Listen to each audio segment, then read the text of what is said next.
So wanted to say good afternoon to everyone. My name is Jamie Lavin. I'm with Bloomberg Philanthropies Government Innovation Team, and I'm thrilled to welcome you to today's local infrastructure hub session, which we developed in collaboration with our partners at Results for America and the U.S. Conference of Mayors.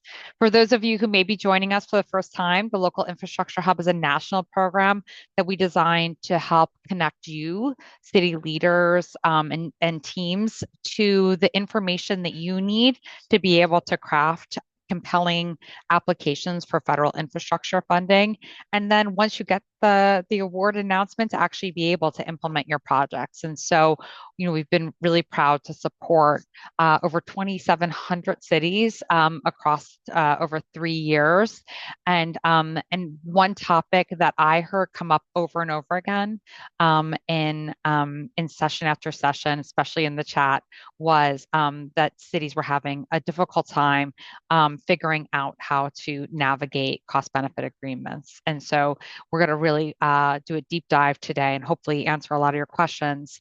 And then want to always remind you that we do have one-on-one support available through our expert partners, one of whom you'll be hearing from today, Matt Hansen at Witt O'Brien. We also just want to encourage you. We know that it's the bipartisan infrastructure law funding is starting to draw to a close, but there is still funding available for cities. And so as notice of funding opportunities come out, we're going to be making sure that you have the information that you need to be able to mount applications for those. We also want to know from you all if there's areas in the implementation process that are challenging and that we can support you on. We do have a upcoming workshop that will be promoting to you about grant implementation and procurement. And so with that, we're going to turn to today's session that focused on the role of benefit cost analysis, or BCAs, and how they play into your federal grant applications. Today's we're going to focus on how BCAs are evaluated by federal reviewers who are looking at your applications, how to clearly communicate project benefits and trade-offs, how to avoid common pitfalls that can undermine otherwise strong proposals, and how implementing enterprise-wide data management practices creates stronger BCAs and supports long-term grant planning. One of the things Matt and I were just discussing is we know that a lot of cities might not have folks who've done one of these before on your staff. And so what can teams do to build up that expertise so that you're really putting your best foot forward? So as I've said before, we have Matt Hansen joining us today. Matt is the managing director of government advisory services at Witt O'Brien's. He's been with us since we first started focusing on emergency funding in response to COVID. And during his presentation today, he's going to cover how to use benefit cost analyses to strengthen federal infrastructure grant applications. And then, as always, Matt is always so willing to take your questions and to respond to them. And his colleague Megan Butler will also be in the chat helping us. So, with that, I'm going to turn it over to you, Matt, and look forward to a great dialogue.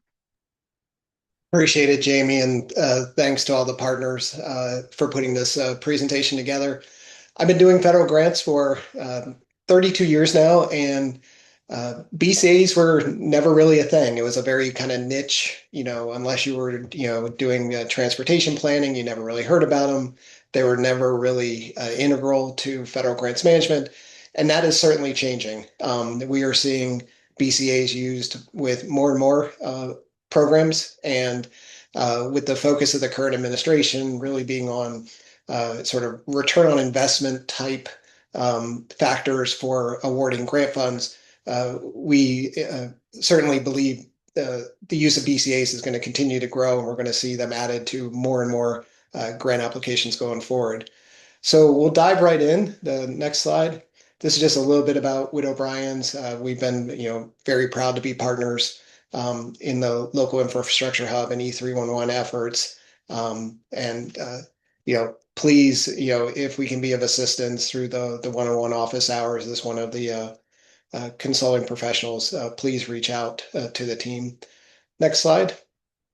So learning objectives. Jamie just touched on a lot of this, but BCAs are increasingly central to federal infrastructure grant decisions and even non-infrastructure grant decisions. But many cities and towns struggle to understand what reviewers are actually looking for, and they see BCAs as oftentimes a barrier for entry. This webinar is meant to help city leaders demystify the benefit cost analysis and understand how to use it more effectively to strengthen federal infrastructure grant applications. At the end of the day, that's what you're really trying to do with a BCA is you're trying to strengthen your federal grant application and position yourself for funding.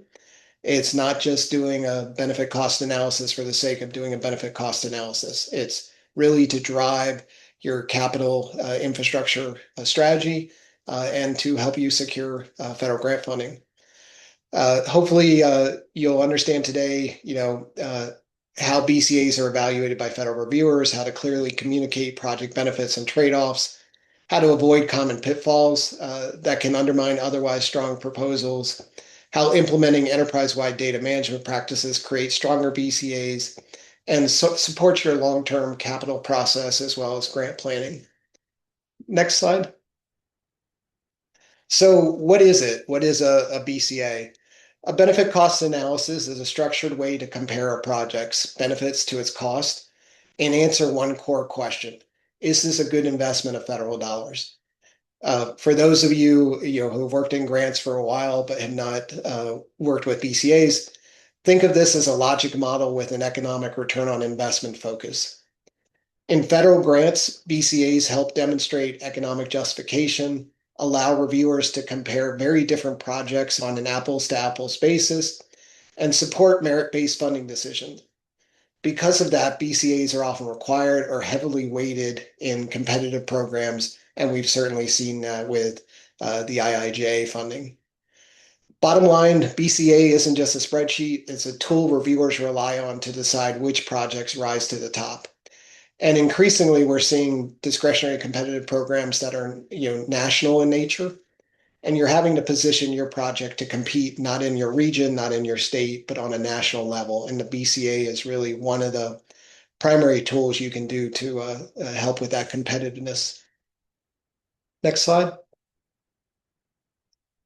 So what are some of the core components? A strong BCA starts with a clear project definition and a solid no-build baseline so reviewers understand the problem and what happens if nothing changes. So yes, you literally have to start from a what if we do nothing? What are the impacts of not making an investment? It's oftentimes hard to answer that question. These projects, whether it be a road or a bridge, has had years and years of deferred maintenance. It's been status quo, but you really need to start, if we do nothing, what does that mean to the project? And then you build up from there and you add layers. Costs must be comprehensive, capital, operations, maintenance, full life cycle, and any residual value. On the benefits side, focus on monetizing benefits wherever feasible. This was always important with BCAs, but certainly with this administration, putting things in economic terms is critically important. And be ready to defend the methodology, especially if it goes beyond standard agency categories. A lot of folks really, don't try to step outside of the very black and white guidance from agencies when it comes to BCAs. I would encourage you to do that, to think outside the box, to get a little bit creative. But when you do that, you need to be able to defend that data, defend your methodology, and support it going forward. Use the time horizons and discount rates required by the guidance and clearly present the benefit cost ratio or net present value. Above all, transparency matters. Clear assumptions and documentation are what makes the analysis credible and competitive. We'll talk a little bit about, who can do a BCA, whether you can do it yourself, whether it needs to be contracted out. Regardless of who's doing the BCA, if you're doing it in-house or contracting for it, you need to own the process, own the data, own the methodology, and be very comfortable with the BCA, even if a consultant is doing it on your behalf. Next slide. So if you know one BCA, you know one BCA. They very much differ by funder. They also differ by particular program. There is no single universal federal BCA format. I wish there was, but there is not. Um, while the core concepts are consistent, BCAs can differ significantly by funder. Differences typically show up in the benefit categories that are required or emphasized, the valuation methods that are accepted, the level of the, me the levels of rigor that's expected, and whether the agency provides standardized tools or templates to guide the analysis. Because of that, a BCA that works well for one program may not be competitive or even acceptable for another. Understanding and aligning with agency-specific guidance and expectations is critical. The most successful applicants tailor their BCA to the funder rather than forcing a one-size-fits-all approach. But do familiarize yourself with other BCAs and their attributes. For example, Homeland Security and FEMA have standard BCAs for things like generators. A transportation project that incorporates a generator for flood control might be able to leverage certain attributes from another agency's BCA material. So there is, some cross-pollination, some data you can pull, but make sure you're following the BCA template for your particular funder and a particular program. And also know that they change slightly year to year, so something you might have done in the past for raise might not necessarily still be appropriate for build going forward. So make sure you're keeping track with the nuances and changes over time. Next slide. So key differences by agency. These are just four that have different BCA types, templates, but USDOT typically expects highly structured, monetized BCAs. There's a strong emphasis on quantified benefits such as safety improvements, travel time savings, reliability, and emissions. USDOT provides formal BCA guidance, standardized assumptions, and calculators, and applications are often scored heavily on the strength and credibility of the BCA. With EPA, they place greater emphasis on public health and environmental benefits, while monetization is encouraged where possible. EPA is generally more accepting of qualitative or partially monetized benefits, particularly where health or environmental outcomes are difficult to fully qualify. FEMA BCAs focus on avoided losses, such as reduced property damage, avoided displacement, reduced response cost. These analyses often rely on risk modeling, using hazard frequency and severity to estimate long-term benefits. And DOJ-funded programs are often more narrative-driven with less emphasis on formal monetization. The focus is typically on outcomes and effectiveness, such as improved service delivery, access to justice, or programmatic impact, rather than a calculated benefit cost ratio. The core concept of BCA stays the same, but the level of structure and technical rigor varies significantly by agency. Competitive applicants tailor their approach to the funder's expectations instead of applying a one-size-fits-all model. I, it's a little bit daunting to think, how am I going to become familiar and understand all these different BCAs?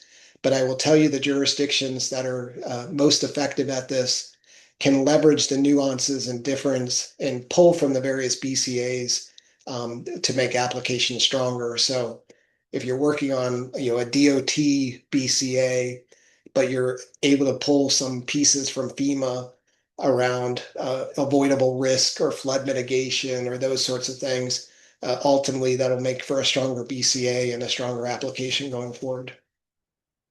Next slide. So a good BCA starts with using the correct methodology for the specific program. Reviewers are not looking for creativity here. They want to see that the analysis follows agency guidance, assumptions, and tools. The benefits included in the BCA should be directly tied to the program goals and merit criteria.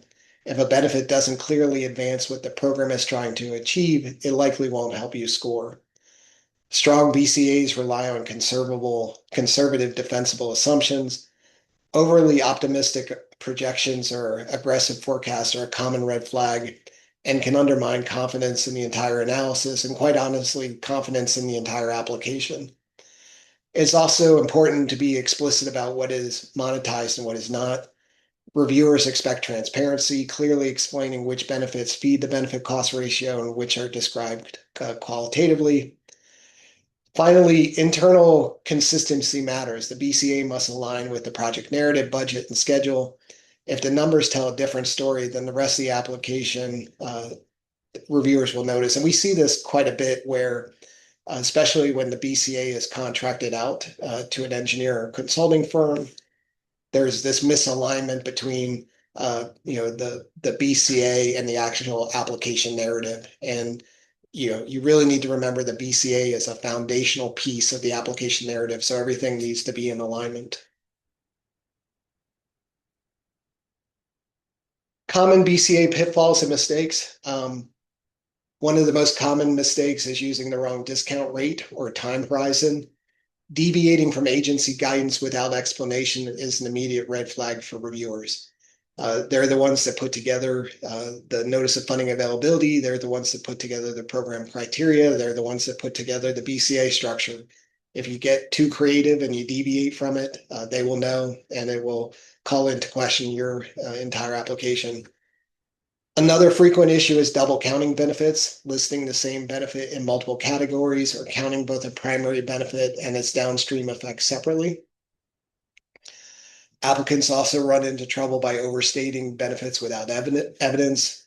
Optimistic assumptions that aren't supported by data can undermine the credibility of the entire analysis. A surprisingly common pitfall is failing to document assumptions. Reviewers need to understand not just the results, but how you got there. With BCAs, it's really important to show your math, to show your methodology, and how you came up with the answers that you did. I would say the same thing for logic models, and I would say the same thing for applications, application narratives in general. It's important to show your math, your methodology, how you got to the conclusion that this can be a successful project and should be supported by federal grant dollars. Talked about this previously, but misalignment with the project narrative, budget, or schedule. So making sure the BCA is in alignment with everything. And finally, treating the BCA as an afterthought instead of an integrated part of the application often results in inconsistencies and misused opportunities to strengthen competitiveness. We often see, jurisdictions, they make the go decision to go after a grant. They might even, contract with a grant writer. They've identified the project, they're full speed ahead. And then all of a sudden at the 11th hour, they're filling out an application checklist and trying to pull everything together. And they realize that they need to do a BCA and they try to quickly put it together. That's not going to be a successful process. BCA should really be, the starting point in moving forward and deciding if a project is suitable for going after federal grant dollars, not something you do at the last minute. Next slide. So communities should start early. BCA inputs don't just support the application, they often shape project design, scope, and phasing. So waiting till the end limits your options. I would encourage you to really look at your capital project structure, how you come up with your capital improvement plans, and are you using a BCA type methodology to determine which projects should be prioritized, and certainly which projects should be moved forward for going after federal grant dollars. Begin by inventorying data you already have. That usually includes asset condition information, current service levels, historical cost data. Most communities you'll find have more usable data than they think. It's not just organized for BCA purposes yet. I would also think about reaching out to non-traditional partners within your organization, police and fire, parks and rec, not just rely on data that's coming from your streets division or your public works division to see what other type of data sets you have. There are also lots of strong, free, authoritative resources available. Agencies publish BCA guidance, documents, templates, calculators, federal toolkits. Oftentimes, we overlook academic or policy research that can help support assumptions without reinventing the wheel. When you're doing a BCA, Google should be your friend, along with ChatGPT, um, uh, really helping pull down, reputable research data sets, helping you organize the data. Not necessarily completing the BCA because you still need to have really good quality, solid data sets to feed into that process. But getting started and organizing your information, those tools can be of great assistance. Finally, be realistic about capacity. Most projects can be handled internally with the right guidance, while others require specialized expertise. Knowing when internal capacity is sufficient and when it isn't is in itself a best practice. But as I mentioned previously, if you are contracting out, own the process, own the data, own the results, and make sure the consultant understands the ultimate purpose, which is to build a strong application to secure financial support. One of the things we're seeing a lot of right now is there's this belief or impression that you have to use an engineering firm, a construction firm to do your BCA. That's not true. The federal government does not require an engineer or somebody to do the BCA. It's something you can perform yourself. Um, if it's a very complex project or has some unique environmental conditions, yes, certainly you'll need to, bring in, engineering or consulting support to do things like soil studies or, uh, things along those lines. But the BCA in of itself does not have to be contracted out. We are seeing a lot of jurisdictions that the cost of BCAs are preventing them from moving forward. Uh, you know, we don't have 20, 30, 40, up to $100,000 to pay a consultant to do a BCA. Please remember you don't need to. You can do it internally if you sort of take the time, invest in the resources, understand your data, and ultimately it will make for much stronger grant applications because you know the projects better than any consultant. And I'm saying this as a consultant will know your projects.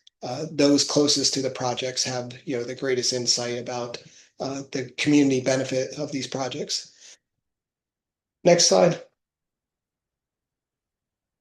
So BCAs are a practical way to put evidence-based policymaking into action.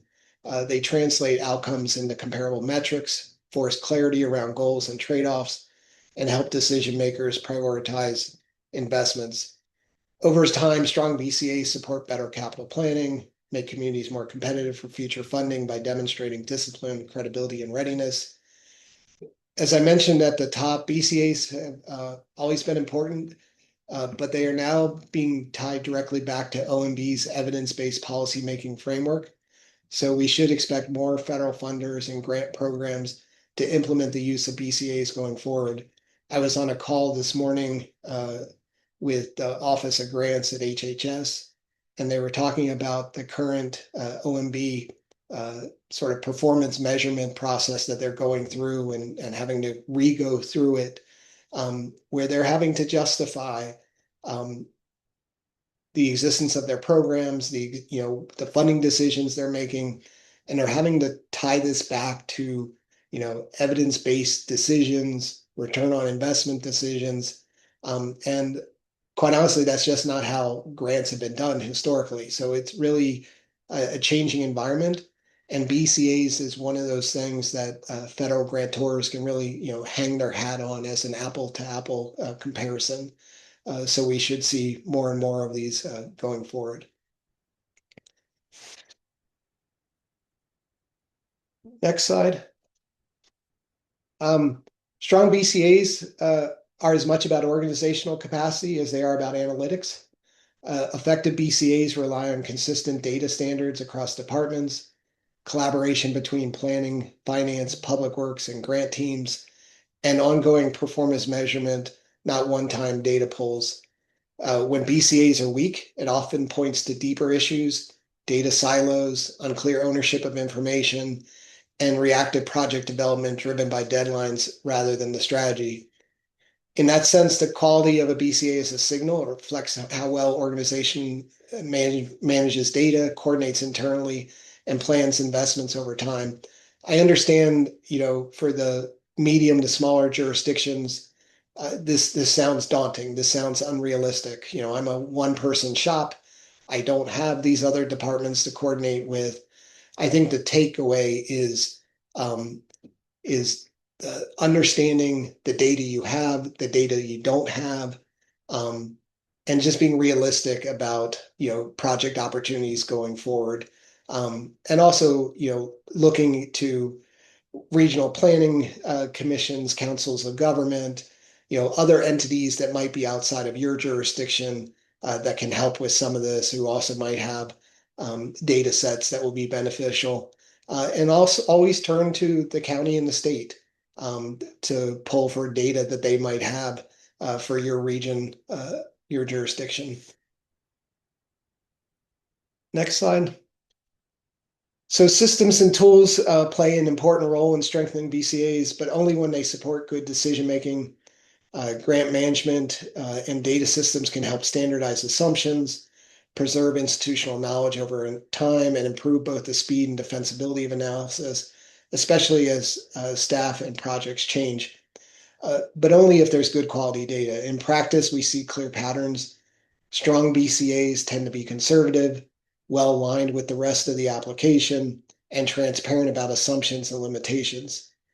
Weak BCAs often rely on inflated benefits, inconsistent inputs, or undocumented methodologies that are hard to defend under review. I would say the same things about strong applications and weak applications. They tend to follow this same sort of thought process. The goal here isn't to produce a perfect model, it's to produce a credible, understandable analysis that reviewers can trust and compare across projects and can visualize the improvements to your project. When you have peer reviewers that are reviewing dozens and dozens of applications, projects oftentimes get lost in the noise.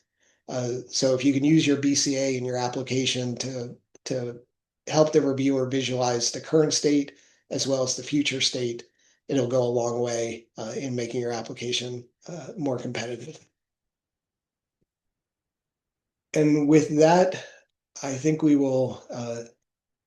I've seen some activity going back and forth in chat, but open it up for any questions you might have.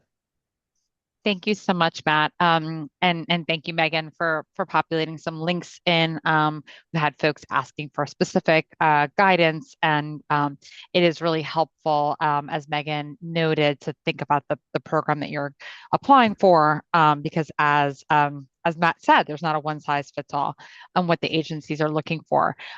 We got a great question from Katie Pavel, and it relates back to sort of your thoughts around thinking really holistically and expansively about data sources. And she asked, how do you effectively quantify qualitative data that isn't monetized? And how do you prove that your quantification measures are accurate in those instances?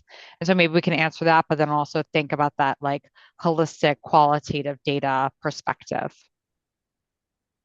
I think that's an area where definitely turning to academia and some of the research is important. I know Harvard and many of our partners have put together some guides on how to do this. It is not the easiest thing, I would say, in general.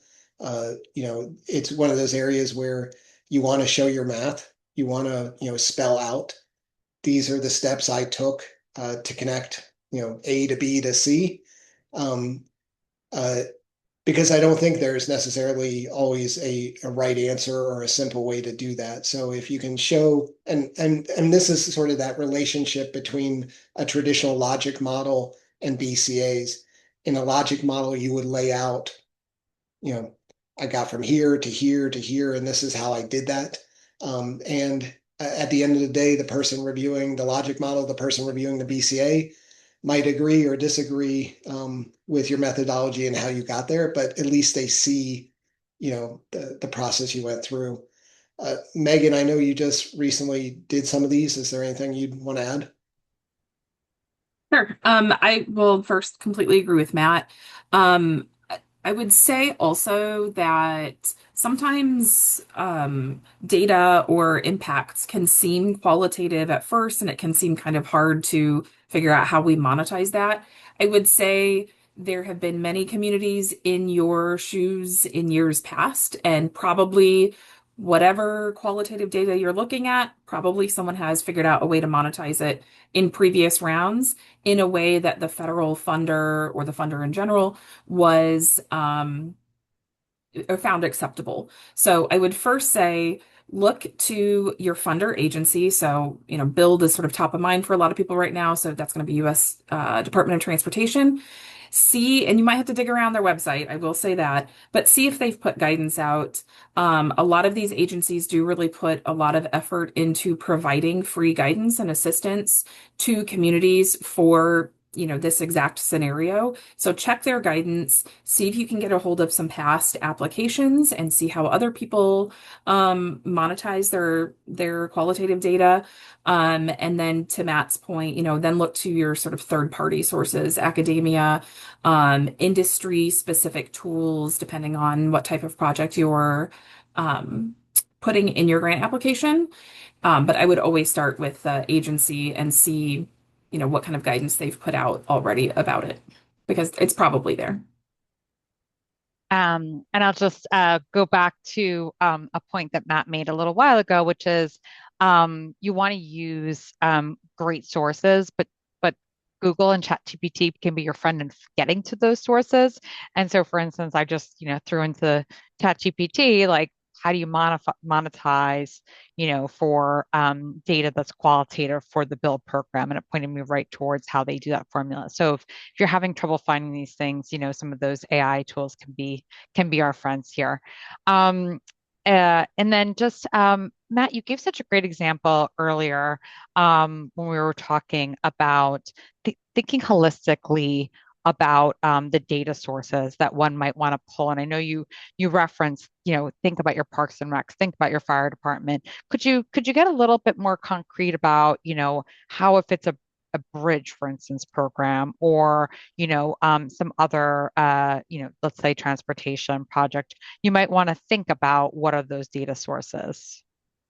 Yeah, so this is where, data oftentimes lives in silos within our cities and towns.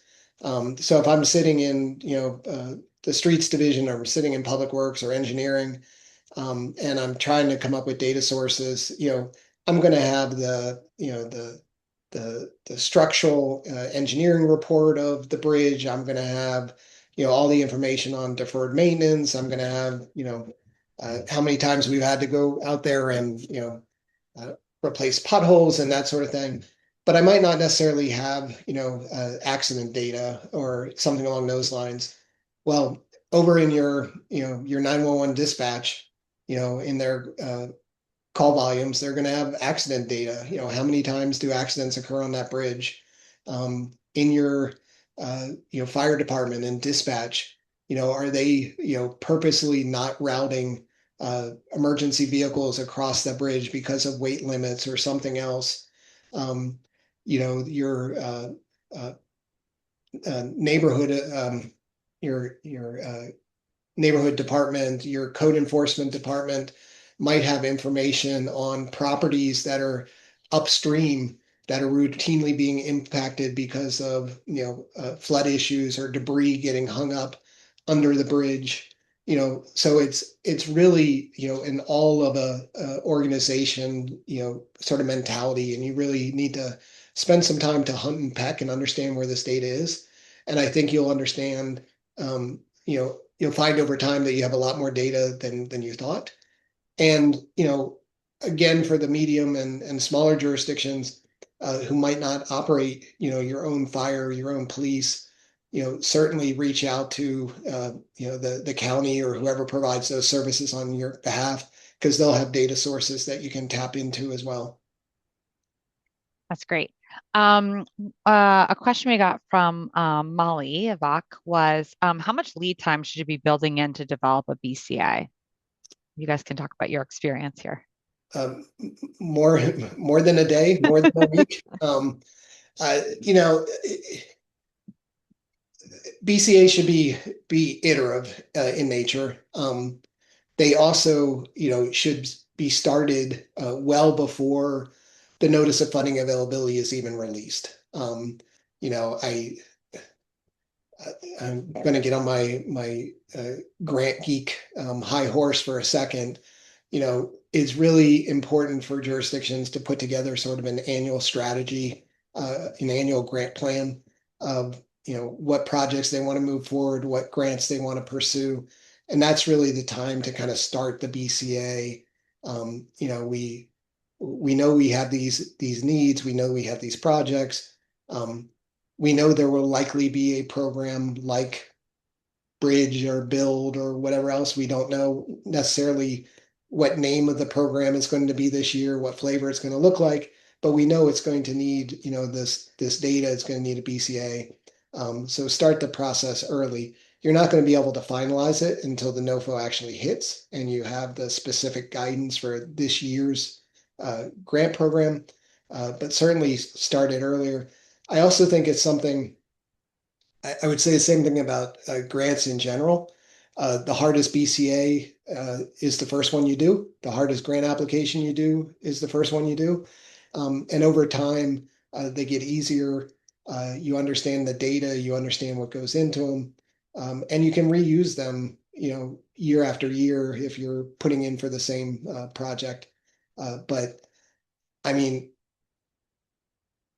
we've knocked them out in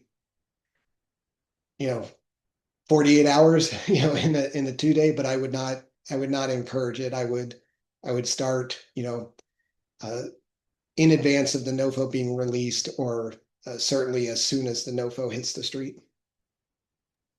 That's great. I know for all of us procrastinators who might be tuning in, knowing that getting ahead of it will help, but that it can be a crash course as well. The Um, the one other thing I would say about that, especially if you're looking to outsource the BCA, and we're seeing this right now with the build program.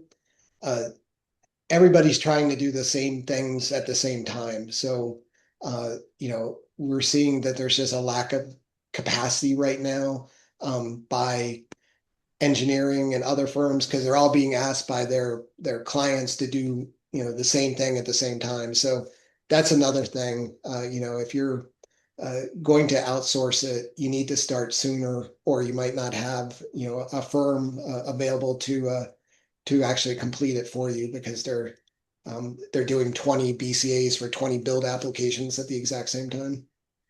Yeah, and I think you want to build in time to get it back from whoever you're outsourcing it to, and really review it with your team and make sure it's right and it's meeting the moment. And so as Matt has said, consultants serve a really important purpose, and engineering firms, but you likely know your city much better. And so you should really be making sure that it speaks to all the benefits that you want to make sure that you're highlighting. I would also add, and not that anybody asked this question, but whether you're you know outsourcing for a BCA, or having a population study done for CDBG, or whatever the case might be, make sure you're very careful about how you write your contracts for those services. Make sure at the end of the day you own the work product. You don't just own the final BCA, but you own the work product, what went into it. You own or have access to the data sets. You want to really be driving the process. We've seen and heard some horror stories lately where, um, I'll submit it on your behalf. You don't need to have the data, or we'll communicate it to the funder. This is your project. This is your financial resources that are paying for it. So make sure you own it, and make sure when you're putting your contracts together that it clearly states that you own all the parts of the process. That's great.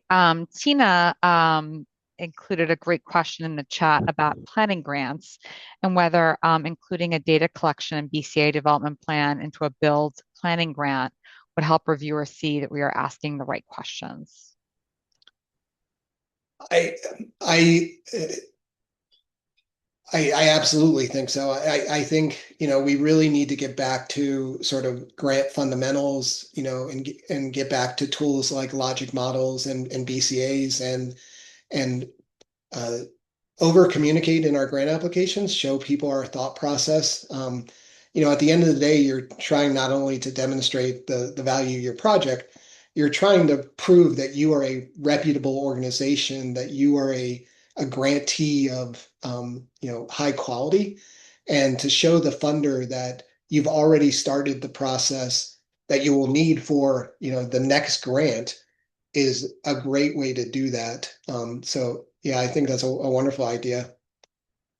I just want to note that Miranda has put a few links into the chat of some areas where we've collected winning applications from cities, and we have some BCAs and some analyses in those applications. But just want to also just put a plug in for if one of your neighbors or another community in your state or frankly anywhere has gotten a grant that you're interested in doing the same, reach out to them and ask if they'd be willing to share, even if they're not willing to sort of like put on a public website, like we got cities to agree to do for us, which we're grateful for. They may be willing to share it, sort of confidentially with you as you start approaching your application, and it can give you a good idea of what types of data sources they pulled in. So I would also, I think that's great guidance. There's lots of information out there. Um, don't let yourself get intimidated. When you pull up the jurisdiction next door is BCA, and it's this, academically perfect, 20-page, volume is, and they have more data, uh, they don't all look or feel that way. So don't get yourself intimidated. Again, the hardest one you're ever going to do is the first one. And carve out some time or uh, when you're not under a deadline, maybe after the current funding opportunity is closed, you decided not to apply for whatever reason, or you applied with information from last year or whatever else. That's the time to sit down and actually, while you have some time to walk through this process and figure it all out and realize that it's not as complicated as you think it is.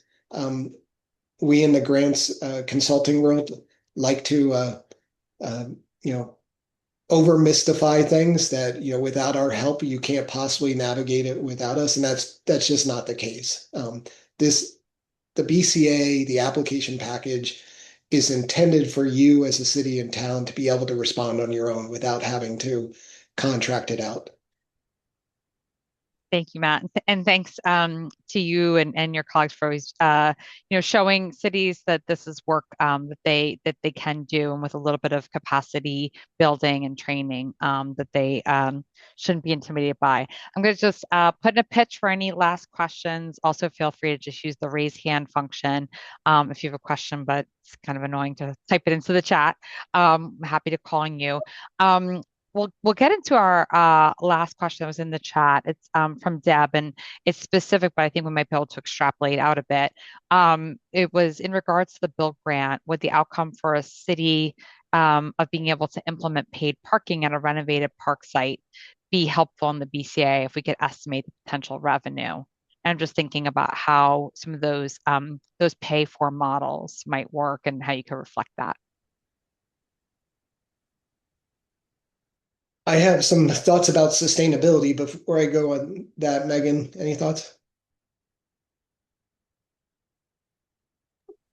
Yeah, I was gonna say, if it's a program where that's, like Matt's, made the point, different programs are going to want to see different benefits monetized in their BCAs. But if it's a program that, will allow for it, I would say for sure include it, but just remember you will have to explain your methodology.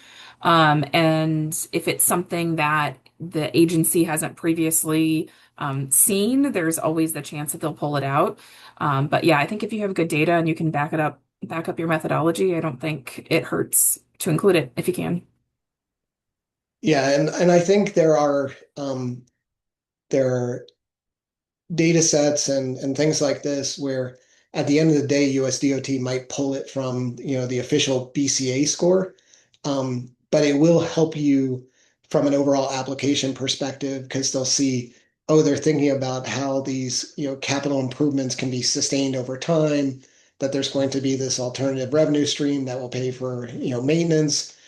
So I wouldn't be concerned about over including something like this. At the end of the day, DOT will tell you, it needs to come out of the scoring, but it's still going to be, really important information for your overall application.